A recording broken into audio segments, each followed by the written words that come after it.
Okay. Imara, can you tell me, right? What do you mean by like thinking? What is thinking?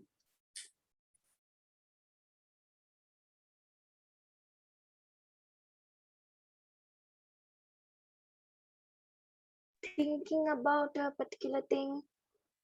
No, you thinking, what is the definition? Just now, you can't, now when I ask you what is the definition of thinking, you cannot use the word thinking again. Okay, so like what can you just imagine? Like thinking means what? Simple as thoughts. You understand? So where you go into thoughts, right? So that is called thinking.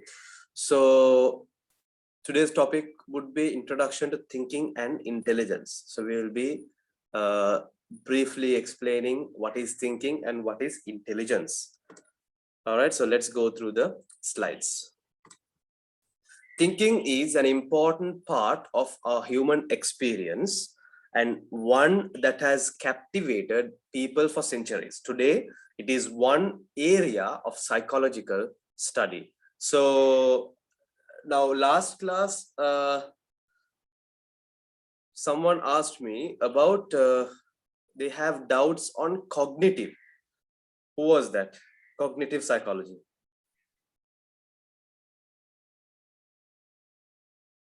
Who had a doubt on that? Me, sir. Okay. Me also. Yes, actually, the area of psychology that is related to thinking, thoughts, right? All these things is called as cognitive psychology. Okay, so today I'll be explaining that also. That part also I have included to this. So I'll be explaining you what is cognitive psychology, what is cognition, all these things. Okay, so now thinking is an important part of our human experience and one that has captivated people for centuries. So actually, thinking or these thoughts, right? So it is actually which comes through experience. So you won't once you experience something only, you will start to think about it. Do you understand? So let's see. It's on now what they say is now since I mean like since the past, right? Studying about this thinking processes has been one of the famous studies. So because of that, at present, right, it has been a psychological study. It has been included to a psychological study, right? An area of psychology which is related to thinking. So that means it's so much important for every human. So why is it so difficult to break habits? Like reaching for your ringing phone when you shouldn't, such as when you are driving. How does a person who has never seen or touched snow in real life develop an understanding of the concept of snow? So now can you tell me, Nazla, can you tell me, now, have you actually touched snow? Have you experienced? No, sir. But do you know how snow would be?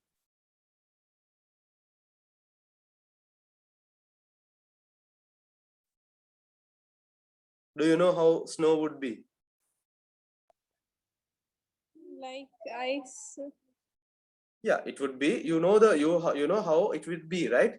So that is actually now, even without, that means you have never seen or you have never touched in real life, right? You have never seen or touched snow in real life, but you know how it would be, and you know when you touch it how you will feel. Do you understand? So those are all reasons of thinking, right? The way you think. Okay, so how do young children acquire the ability to learn language with no formal instructions?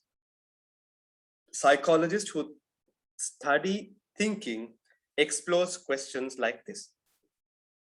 So now when you take a young child, right, he or she will learn language with no formal instructions. Now when you take a young child, right, a newly born baby, and after about 2 years they start to talk. Okay, so at that time, do you conduct classes for them to talk? Imara, do you all conduct classes for them to talk? No, sir. No, but how do they learn? That is because of their thinking ability. So that is how the psychologists, like cognitive psychologists, they explore these things, right? They find, okay, how this could happen, right? Now, the first example you can see, the first example you can see that reaching your ringing phone when you shouldn't, such as when you're driving, suddenly your phone rings, okay, but immediately your hand goes to the phone and you pick up the phone. So these things only these cognitive psychologists, they study, okay, how does this happen and how can this happen, like that. Okay, so next, let's see who are cognitive psychologists. So cognitive psychologists also study intelligence. So today our topic is thinking and intelligence. So cognitive psychologists are the main people that we are going to study about in today's lesson. So they are involved in thinking also. Okay, they are involved in the study of thinking, and also these cognitive psychologists are involved in the study of intelligence. What is intelligence and how does it vary from person to person?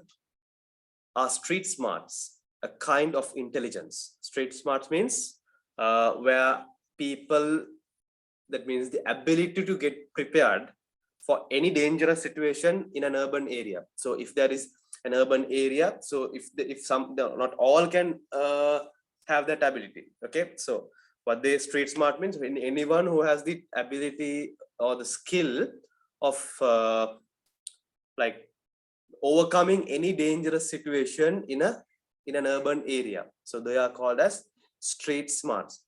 Though they are finding out, I mean, like these cognitive psychologists are finding out what is intelligence. So these are the questions that comes to their mind, the psychologist's mind, right? These are the questions which arise. So what is intelligence and how does it vary from person to person? So are street smarts a kind of intelligence? And if so, how do they relate to other types of intelligence? What does an IQ test really measure? These questions are more and more will be explored in this chapter as you study thinking and intelligence. So these are the questions, main questions that arise in a cognitive psychologist's mind. In this chapter, we will focus on high-level cognitive process. As a part of this discussion, we will consider thinking and briefly explore the development and use of language. We will also discuss problem solving and creativity before ending with a discussion of how intelligence is measured and how our biology and environments interact to affect intelligence. Right? So now here we are going to talk about what is intelligence and how it is developed, okay, and how it is affected. After finishing this chapter, you will have a great appreciation of a high-level cognitive process that contribute to our distinctiveness as a species. Okay. Imagine all of your thoughts as if they were physical entities swirling rapidly inside your mind. So now thoughts actually, right, they are not physical. What do you mean by physical entities? Can Mariam tell me what is physical entities? What does they mean? What do they mean from this statement?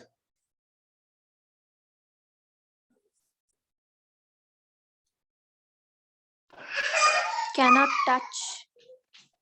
Physical, no. Somehow, can you tell me?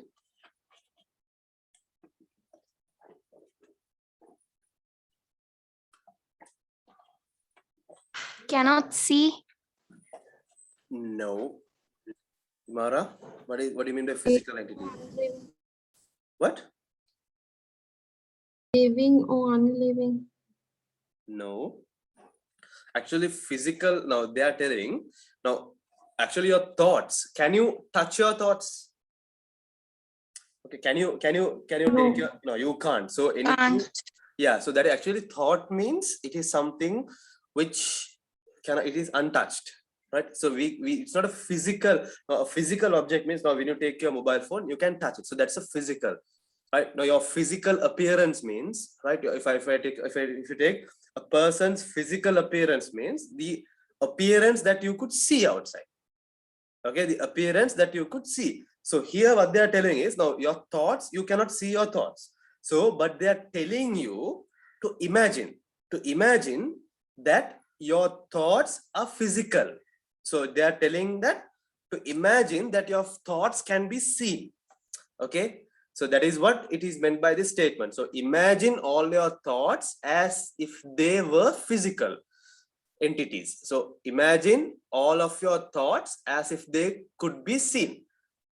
Okay, so what they're trying to create an imagination here. Okay, so what they're telling is, now they are telling that, okay, imagine that your thoughts were physical entities swirling rapidly inside your mind. That means they are, now just imagine that, okay, inside your mind it's been swirling.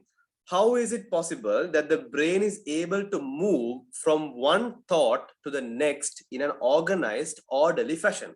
So when you all are having so much of thoughts inside the brain, now the question is, how can the brain organize this? Right? How does it organize each and every thought? Do you understand? Now just imagine, now you go to a hospital for a particular reason. Okay. Once you go to the hospital, will you take a book and study? Will anyone do that? No, sir. No, the reason is you're going, even though you have to study, even though there is an exam tomorrow, right? Even if you have an exam tomorrow, whatever, right? If you are going to the hospital, you will be focused only on that and you will be doing the things related to that. So that is because your brain, even though you have thoughts that tomorrow is your examination, even though you have so much of thoughts in your brain, but you will be doing the things in an organized way. So the question is, how is it possible that the brain is able to organize this? Okay, the brain is endlessly perceiving, processing, planning, organizing, and remembering. So there is no end. Every time it will be, because actually brain has no rest. Now people might think that, okay, when you're sleeping, the brain is at rest. Okay, you know that the brain is mostly functioning during sleep. What is the reason for that? Can Imara tell me? What is the reason for that?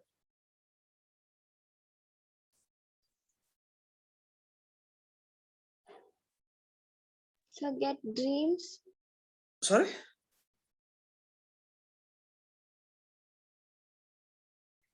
I didn't hear you, Imara. So we get dreams also. So Okay. What else? Can Nazra tell me what do you mean by, like, now why do people say that your brain works most at night?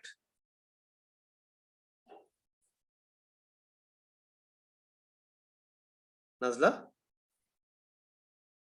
yes, sir. can you tell me the answer? Why do people say that the brain works more at night? Because the brain is free at that time. No. Samha, can you tell me the answer? Because the other parts of the body are at rest. Other systems.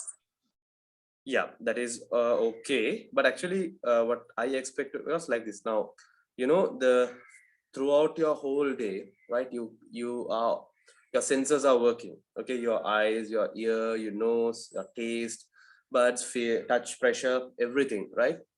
So what happens is, now throughout your day, what you do is you gather information through the sensory receptors. We call these as sensory organs, and you receive signals and information and it goes to your brain for processing. Okay, so what happens here is that during your night, now a lot of research has proved that if you don't have a quality sleep, that will reduce your memory loss. So yesterday I just went through a particular document, okay, documentary video. In that they explained 15 points where it could lead to memory loss. Okay, 15 points that it could lead to memory loss. Out of that, the third point was lack of quality sleep.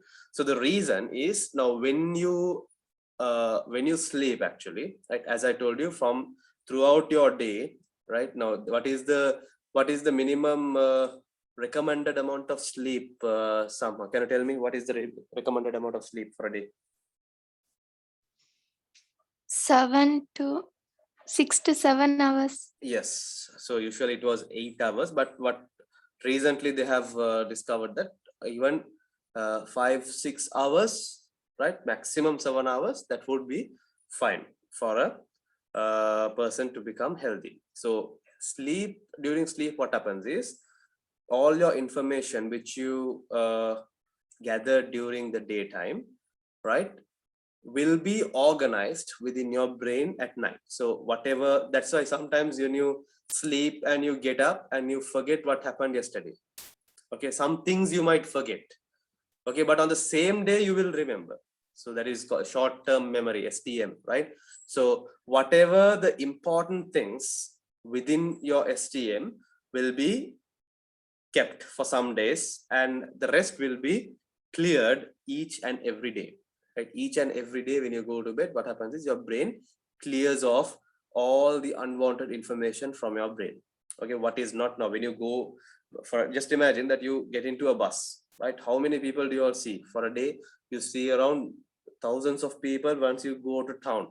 Okay, you won't remember all the faces. Why? Because your brain knows that is not important to you. So it will not remember those things.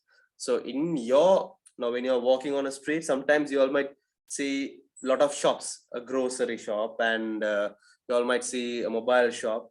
But when you all see a cosmetic shop, what will happen? You all will see a little bit more towards that. Okay, that is human nature. So when you all see a cosmetic shop, you all will just stare at that, and you all will pay attention more. So those things will be remembered in your brain. It will be kept in your memory. Why? Because your brain knows that you paid more attention to that particular shop than other shops. So when you're passing by, right, you see the things, but it won't go to your memory. But when you focus on something and just focus for some time, right, so that one, the brain will recognize that as something important, and it will store that temporarily. But if you repeat it again and again, it will go into your long-term memory, as I explained you during the last class. Okay, so the brain is endlessly perceiving, processing, planning, organizing, and remembering. So these are the main functions of the brain. It is always active. The brain is always active, yet you don't notice most of your brain's activity as you move throughout your daily routine. So most of the people, they don't even care about it. You understand?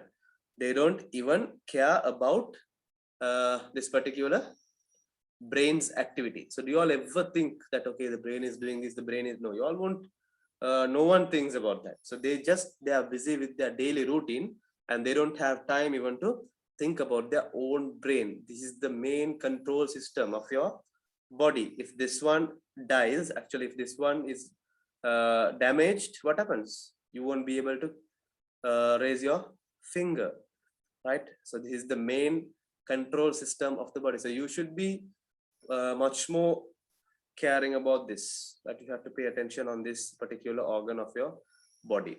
Okay, so brain, so we have to provide it with proper food. Now just imagine that if you have a good vehicle, right, now you have a BM or a Mercedes or whatever, right, so you have a very luxury vehicle.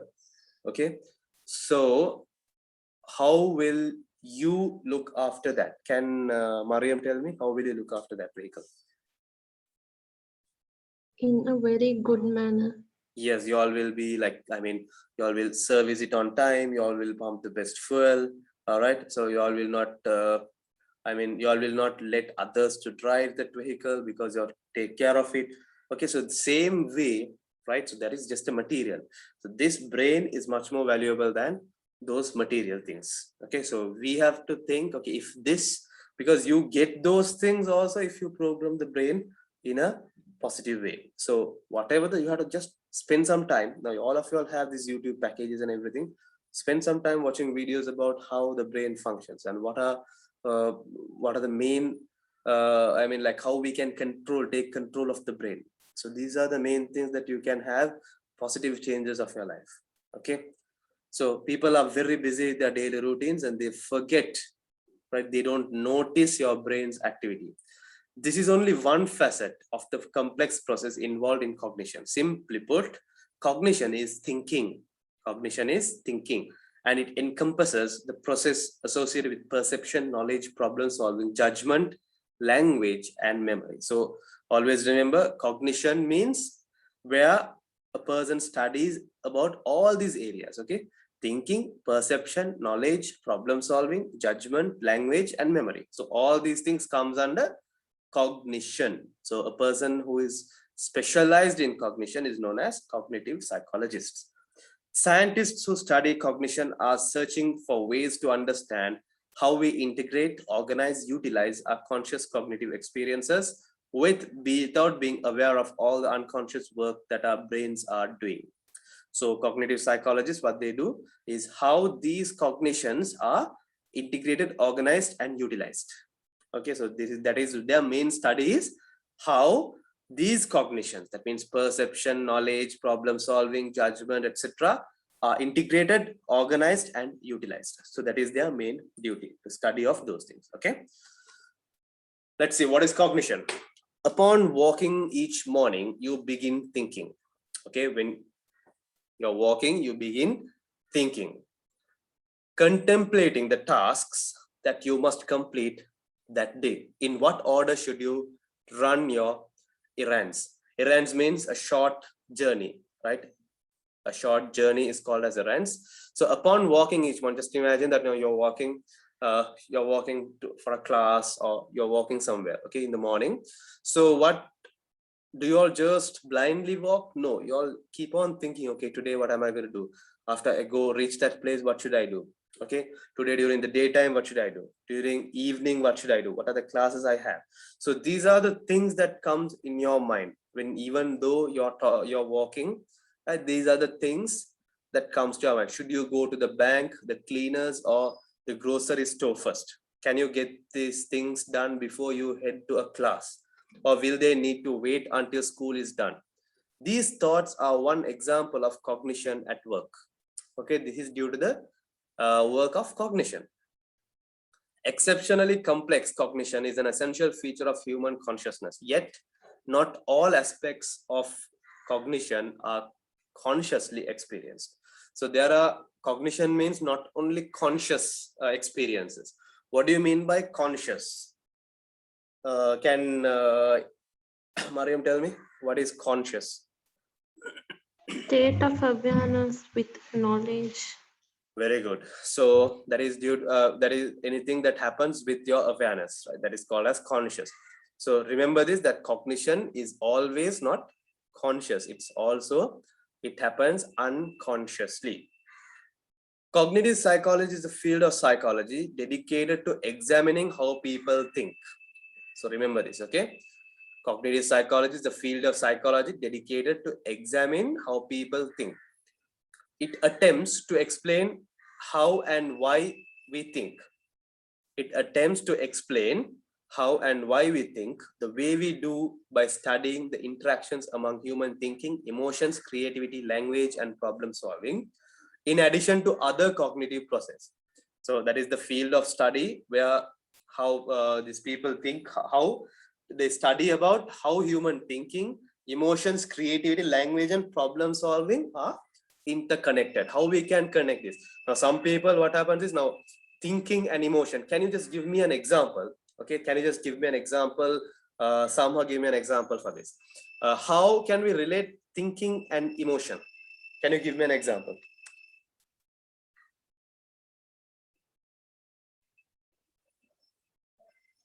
Somehow, can you give me an example of this? Yes, sir.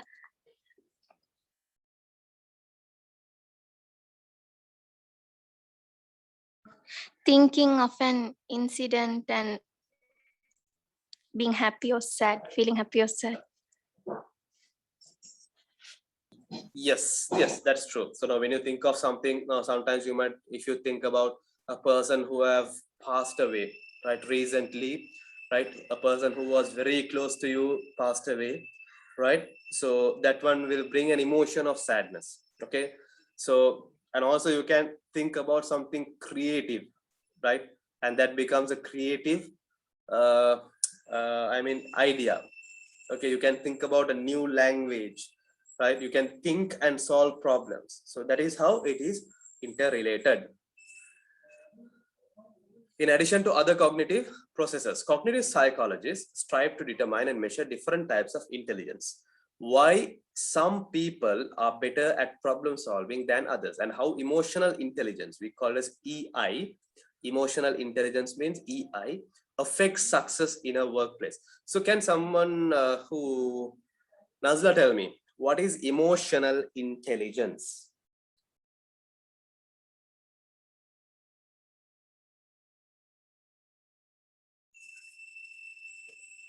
Understanding the emotions of others.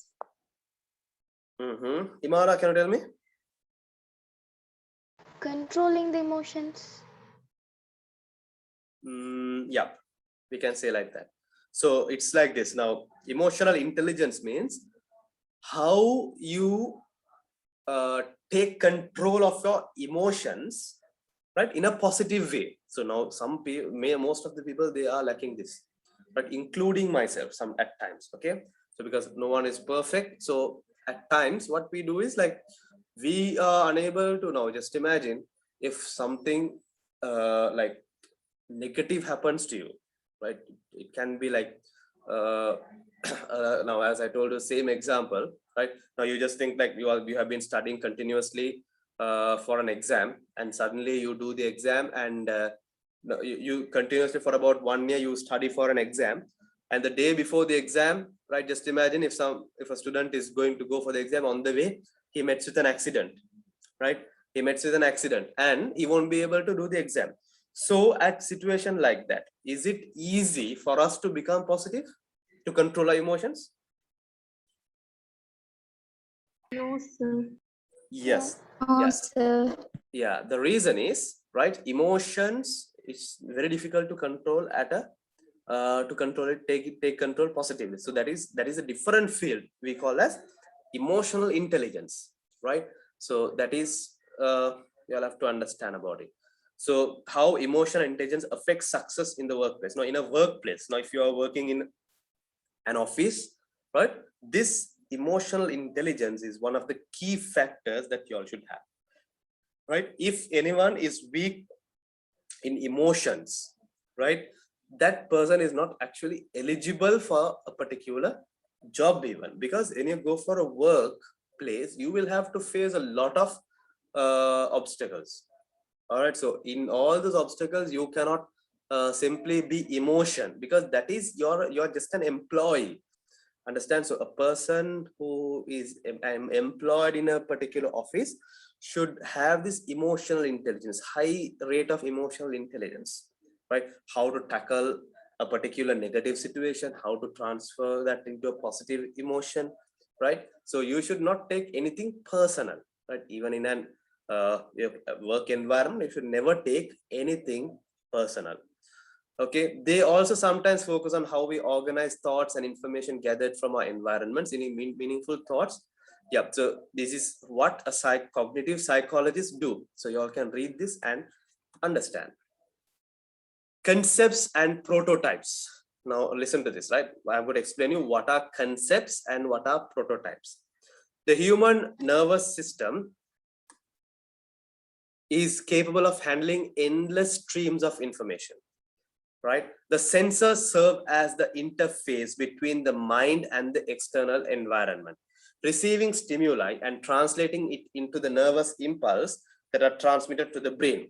The brain then processes this information and uses the relevant piece of uses the relevant pieces to create thoughts, which can be expressed through language or stored in memory for future. To make this process more complex, the brain does not get information from external environment only. When thoughts are formed, the brain pulls information from emotions and memories. Emotions and memories are powerful influences on both our thoughts and behaviors. So what they do is, now they're explaining here that your nervous system is a system that controls your body, as I have explained you all earlier, right? So you have neurons, and what happens is the sensors, you receive information from the external environment through the sensors. It is sent to the brain for processing, and thereafter only you come out with relevant thoughts and ideas. Okay, And not only you get information from the environment, right? They say that when you get information from the environment, your brain will adapt with emotions and memories. Now, when you come up with an experience from outside, right, with an information from outside, the brain will relate that with your previous emotions and memories, right? It will relate it, right? So when you go to just imagine that you are going to a particular place, and suddenly that one, it strikes your mind, okay, a couple of years back you came with your family to this particular place. So that is how your brain relates the memory and emotions at any situation, right? So they say that emotion and memory are powerful influences of your thoughts and behavior. So if you have the ability to control your emotions and memory, right, emotion and memory, so that can change your thoughts and behavior. Okay, did you all understand that, students? Yes, sir. Yes, sir. Okay, so you can see here Yes, sir. Okay, so information sensation. So you get the information and it is combined with emotions and memory, and then it gives you the thought. This is how it works, right? This is how an information is converted into a thought.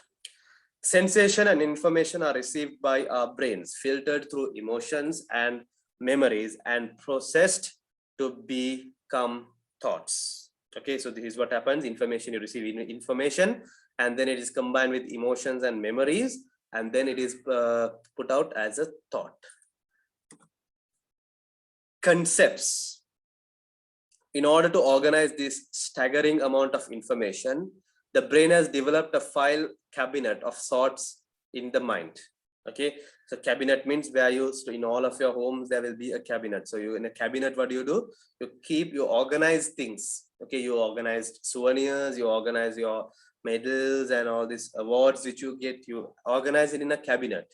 Okay, so similarly your brain has a cabinet which organizes and sorts this information. The different files stored in the file cabinet are called concepts. So you store information as concepts.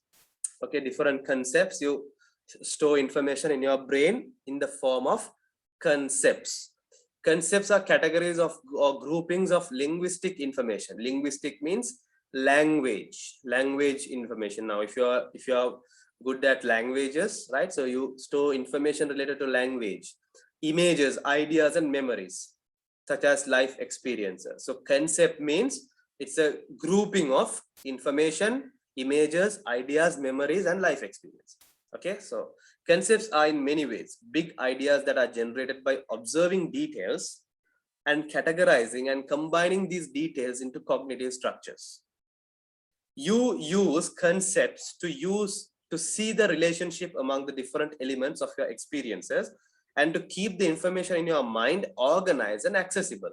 So whatever the information that you get, right, whatever the information that you get, what you do, you organize it in your brain, and that organizing method is called as concept. Now if you, for example, just think at your home, you go to a grocery, right, you go to a grocery and you, or supermarket, and you go and buy your monthly things. Okay, you buy all your food items and cosmetic items and all these clothing items, whatever the things that you buy, right? Once you come home, right, now at a supermarket, what do? They put it into bags and give. So once you come home, Imara, tell me, what do you do after coming home? We'll check. And We'll recheck it. and what do you do?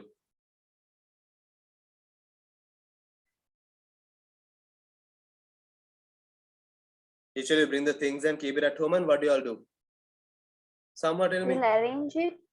Yes, exactly. You all arrange it. Okay, you all arrange it. So you all put the meat items into the fridge, and you all put the grocery items into the cupboards, right, pantry cupboards, and whatever, you all organize the things. You all never keep it in bags and tight and keep it in bags how it was delivered to you. Okay, so that is called the same thing. Now whatever the information you get, it will not just be inside the mind, right, it will be converted to concepts, right? Concept means any related matters, so similar matters will be filed together. right? So that is called as concepts because it is for well organizing and easy accessible, right? So that is the main reason of concepts. Prototypes. Prototypes, another technique used by the brain to organize information. So these are the two types that we use to organize, concepts and prototypes. These are the two types that we use to organize the information that we receive. So now you studied about concepts. So let's study about prototypes. Another technique used by your brain to organize information is the identification of prototypes. For concepts you have developed, a prototype is the best example or representation of a concept. For example, for the category of civil disobedience, your prototype could be Rosa Parks. Her peaceful resistance to segregation on a city bus in Montgomery, Alabama is a recognizable example of civil disobedience. Okay.